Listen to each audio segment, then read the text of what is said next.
Y a-t-il un Dieu sur terre? Une telle question résonne de façon étrange à nos oreilles. Nous pouvons bien nous demander si l'on peut être assez insensé et sous la puissance de Satan pour prétendre qu'il n'y a pas de Dieu. Il est de toute façon terrible d'avoir une telle pensée dans le cœur. L'insensé dit en son cœur, il n'y a point de Dieu. Ils se sont corrompus. Psaume 14, 1. Il existe dans les soi-disant nations chrétiennes des âmes qui font profession de croire qu'il n'y a pas de Dieu. Et il y en a des milliers qui témoignent par leur vie qu'ils nient virtuellement son existence. Le diable aime avoir l'homme tellement intéressé au monde, avec toutes ses inquiétudes, ses pièges et ses plaisirs, qu'il n'y a plus de place pour une seule pensée à l'adresse de Dieu. Il aime effacer Dieu de notre mémoire. Et il se plaît à conduire l'homme comme un aveugle au travers de sa vie, marchant pour ainsi dire au bord d'un précipice, afin d'y être précipité à n'importe quel moment, dans le châtiment éternel. Chers auditeurs et auditrices, et pécheurs, mon compagnon, es-tu l'un de ceux que je viens de décrire, sans espérance, sans Dieu dans le monde? Éphésiens 2,12. Es-tu un de ceux dont le Dieu de ce monde, Satan, a aveuglé l'intelligence de peur que la lumière du glorieux évangile de Christ illumine ton cœur? 2 Corinthiens 4,4. Permets-moi de solliciter de ta part de donner au Seigneur Jésus-Christ la place dans tes pensées pour un seul instant. Et réfléchis un peu à ce qu'il est et à ce qu'il veut.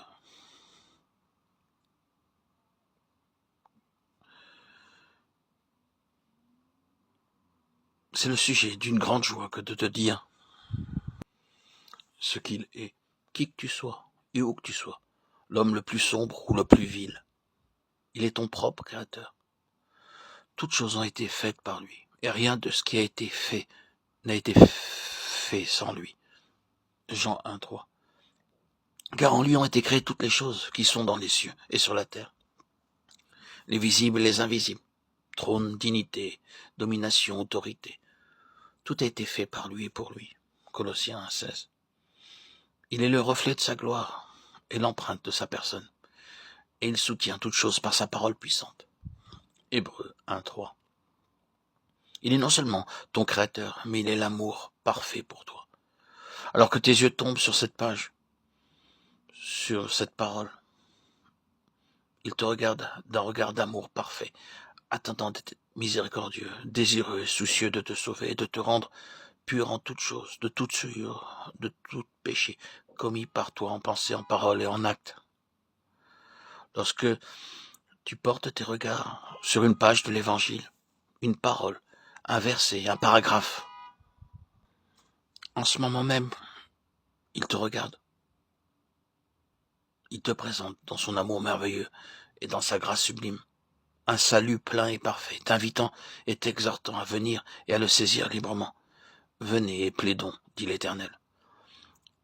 Si vos péchés sont comme le cramoisi, ils deviendront blancs comme la neige. S'ils sont comme la pourpre, ils deviendront comme la laine. Ésaïe 1,18. Et vous ne voulez pas venir à moi pour avoir la vie? Jean 5,40. Chère auditrice, cher auditeur, cher abonné, Dieu a tant aimé le monde qu'il a donné son Fils unique, afin que quiconque croit en lui ne périsse point, mais qu'il ait la vie éternelle. Jean 3,16.